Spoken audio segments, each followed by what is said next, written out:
Nusantara yang kaya akan berbagai sumber daya alam sejak ratusan tahun lalu telah menarik minat banyak bangsa dan kelompok-kelompok kepentingan asing untuk mencari untung di wilayah Nusantara. Pada sepanjang pertengahan abad ke-16 hingga paruh akhir abad ke-18, VOC atau Persekutuan Dagang Belanda secara bertahap bahkan berhasil menguasai satu persatu wilayah di Nusantara dan menjajah sebagian wilayah Nusantara dengan bertindak layaknya sebuah negara. Masa penjajahan VOC atau Verenigde Oost-Indische Compagnie atau maskapai dagang Belanda atas sejumlah wilayah Nusantara terjadi saat bangsa Belanda tengah mencapai zaman keemasan. Zaman tatkala armada-armada dagang Belanda menguasai jalur perdagangan yang membentang dari Tanjung Harapan di Afrika sampai Pulau Desima Jepang dan wilayah Nusantara di Asia. Kelahiran VOC dilatar belakangi semangat zaman untuk menjelajah di kalangan orang Belanda seiring tumbuhnya minat menemukan sumber rempah-rempah yang dihargai sangat tinggi di pasaran Eropa. Sejumlah kamar dagang yang terbentuk di berbagai kota di Belanda berlomba-lomba membiayai ekspedisi untuk mencari daerah penghasil rempah-rempah. Pada masa ini, delegasi dagang Belanda pertama yang dipimpin Cornelis de Houtman berhasil tiba di Banten pada 23 Juni 1595. Ketika mereka sampai di Banten, mereka kan dalam perjalanan ke Ambon, ya, ke Maluku mencari rempah-rempah. Nah, jadi mereka mulai settle di Maluku 1605 di Ambon, di pulau itu. Sebetulnya zaman itu mereka itu banyak kompetisi ya. Kompetisi maskapai dagang Eropa. Nggak cuma Portugis. Spanyol udah nyingkir ke Filipina. Portugis lama juga nyingkir, akhirnya dia lebih konsentrasi ke India karena Malaka lalu diduduki Belanda. Tapi dengan Inggris itu keras persaingannya.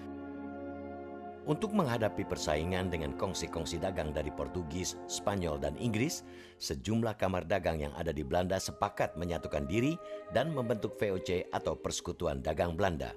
Sebelum VOC terbentuk, itu kapal-kapal Belanda udah banyak ke sini. Dan itu yang oleh dalam sejarah VOC disebut juga Voorkompagnie sebelum company ya, atau disebut wilde varen. Jadi pelayaran masih liar, jalan sendiri. Karena itu persaingannya banyak, dari sekian kamar dagang itu mereka kirim kapal cari rempah-rempah karena katanya keuntungannya luar biasa besar. Mereka jadi berani mati lah. Perjalanan 6 bulan balik itu baru setahun kadang-kadang bisa balik, tapi karena keuntungan besar menjual rempah-rempah jadi mereka benar-benar berani gitu ya. Nah, itu persaingan di kalangan kapal-kapal perusahaan dagang Belanda sendiri besar. Akhirnya pemimpinnya Raja Belanda memutus, kenapa kalian nggak membuat kongsi gitu ya. Makanya disebut Verenigde United itu kan. Baru sebenarnya katanya udah lama itu nggak ditanggapi. Akhirnya terasa juga persaingan nggak sehat bikin. Jadi VOC itu terdiri dari 6 kamar dagang yang suka ngirim kapal tuh. Sebagai persekutuan kongsi dagang, pemerintah kerajaan Belanda memberi VOC hak oktrooi atau hak untuk memonopoli izin perdagangan di wilayah Hindia Timur dan melarang kamar-kamar dagang di Belanda yang tidak tergabung dalam VOC untuk melakukan hal yang sama.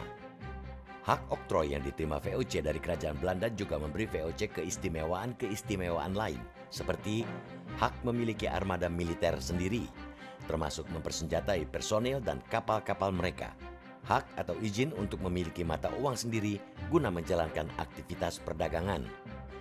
Dengan hak oktrooi, VOC juga mengantongi izin membangun benteng-benteng, mengerahkan serdadu, mengikat perjanjian dengan raja-raja, dan mengangkat hakim-hakim. Karena kekuasaannya yang mirip negara itu, VOC kerap disebut sebagai negara dalam negara. Hak ini begitu menyeluruh ya, sehingga bisa dikatakan VOC dapat bertindak seperti sebuah negara. Dan karena itu di dalam sejarah Indonesia selalu ada gambaran seolah-olah VOC ini adalah seperti Belanda.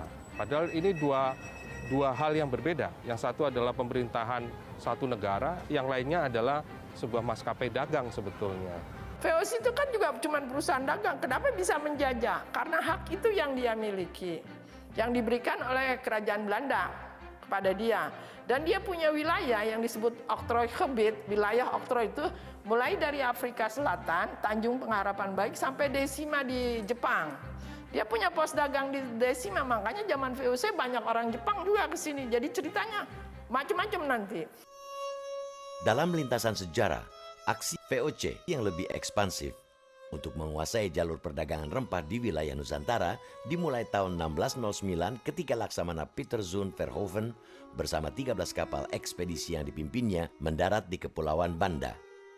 Meski sempat membangun benteng Nassau, di Pulau Neira, upaya VOC merebut monopoli perdagangan cengkeh dan pala di Kepulauan Banda gagal dilakukan karena mendapat perlawanan dari rakyat setempat. Rakyat Banda yang lebih suka berdagang dengan maskapai dagang Inggris dalam salah satu insiden bahkan berhasil menjebak Verhoeven dan membunuh pemimpin armada VOC ini. Upaya VOC menancapkan kekuasaan dagang di wilayah Nusantara baru mendapat jalan lapang setelah Jan Pieter Soenkoen berhasil merebut kota Jayakarta pada tahun 1619 atau setahun setelah ia terpilih sebagai Gubernur Jenderal VOC.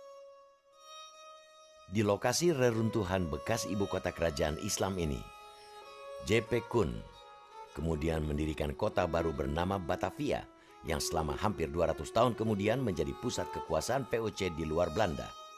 Ketika itu Batavia itu letaknya sedemikian strategis karena dia ada sebetulnya di tengah-tengah di antara dua sayap perdagangan rempah-rempah di Nusantara.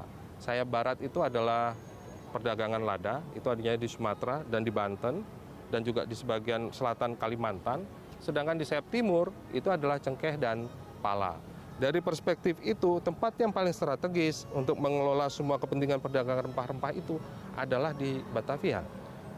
Pilihan pada Batavia juga disebabkan karena kota ini terletak di dekat Selat Sunda.